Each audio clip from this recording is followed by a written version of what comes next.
Welcome back to our fourth Google Hangout. It's good to have you with me again, and I'm glad that you've got something from the previous Hangouts and that you'd come back and check out this one. What I want to talk about today is the subject of ideal health and you. And more than what the ideal diet is, I don't want to be prescriptive about what the ideal diet is. What I want to do is present to you the components of the ideal diet. So, as in typical style, what I've done is prepared a slide presentation, and I'll cut across now, and we'll have a look at that slide presentation. I hope you've been well since we last spoke, and I hope you remain well, in good health. But let's get across to that presentation now, and we'll get going. I've got a fair bit, actually, of information that I wanted to share with you today, so it'll just be it'll be fairly quick, I guess, fairly shallow in content. So let's get going.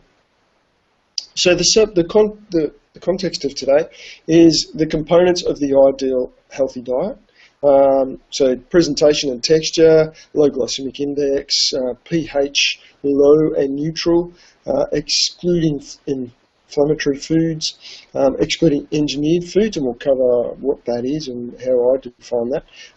Organic and raw foods, green foods, more vegetable than meat and carbs, and hydration, as well as quality nutritional supplementation.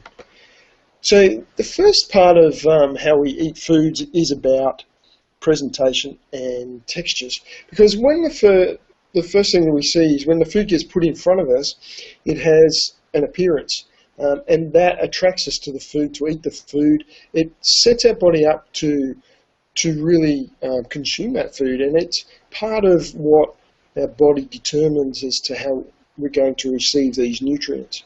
And then it's about the texture and the taste of the food that we eat. So the low glycemic index, what is that? So the glycemic index is an index of how quickly foods are translated from the food into a sugar within our bodies. Now, if we eat high glycemic foods, what happens is we'll get this huge spike in sugars within our bodies.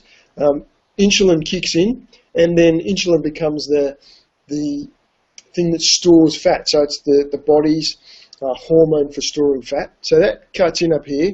We're storing fats here, and then our body ends up going down, sliding down, energy levels sliding, until we get down into this lower level where we get hungry, we're listless, tired, and then we eat foods again and more high glycemic foods, and it's a bit of a roller coaster, you see.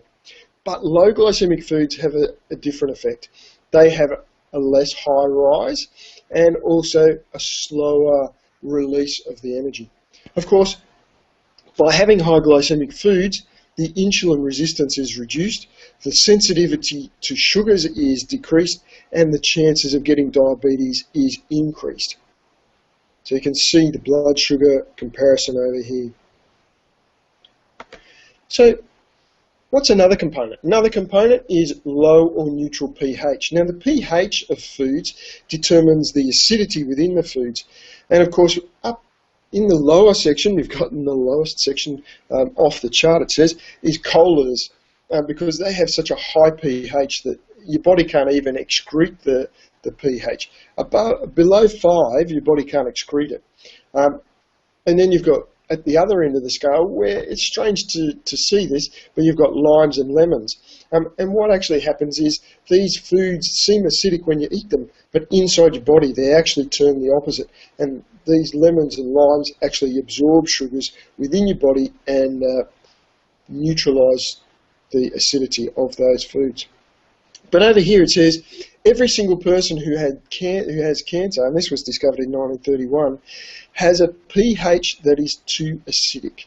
So this is why we want to have lower pH foods. And you can have a look at this table a bit later. So another food to exclude is inflammatory foods. That's sugars, dairies and wheat. And you can see all those foods over here, including fast foods. But if you look at the table on the right, Wheel's anti-inflammatory food table, you can see you've got fruits and veggies down the bottom here, fish and seafood in the middle, and of course up the top there, though unfortunately it says you're not allowed to have enough of them, dark chocolate. So excluding inflammatory foods. And the inflammatory foods are critical to be excluded because they cause issues within our body, issues such as degenerative diseases. Now, moving across now to the engineered foods, and in here I include GMOs. I'm including grain-fed chickens, grain-fed cattle, grain-fed fish, which in a lot of those situations, the grains and the foods that they're fed are GMO. A lot of them include antibiotics to either remove infection from the environment in which they live, such as the fish, but it also can be to change the gut flora so that the fish and the animals actually grow fat faster. And the other thing that I'm going to include in engineered foods is these chemicals, the artificial chemicals and flavourings that go into foods. These things should be excluded from the ideal diet. Why? Because again, they cause inflammation, they cause degeneration of the body. So what should be included? Organic and raw foods, because as we said the other day, you've got lots of antioxidants in fruits and veggies and nuts, and they're good for us and nourish our body. And you can see down here the benefits of raw food: weight loss, improved skin, mental clarity, better sex. There was a study done in Japan pre-tsunami, and this was of a particular town that had long life expectancy. People were living over 100 years. And in this study, they found that their diet primarily consisted of fruits and veggies, a little bit of meat, and a lot more fish, and their life expectancy was quite high. Whereas the Western diet is actually a lot more meat, a lot of processed foods, and very little greens, and tiny weeny bit of fish. So you can see here in the low-risk Eastern diet, no processed foods. And that comes back to that engineered foods that I was talking about earlier, removing them. Of course, hydration is important because our body is 75% water. And I'm excluding in here things like diuretics as coffee, tea, alcohol, soda. All of those things are actually going to do more harm, particularly soda is going to do a lot of harm, but are going to take fluids from your body. You want to keep the water up in your body to 75% or higher. So there's a calculation there of how much water to drink. Of course, I'll just come back to this in a minute. Of course, the ideal diet would include a quality nutritional supplement, because you couldn't eat enough nutrition throughout the day. 18.5 oranges, 85 bananas, they're medium sized, but still by the same token. You can't eat enough. 9 ounces of baked cod.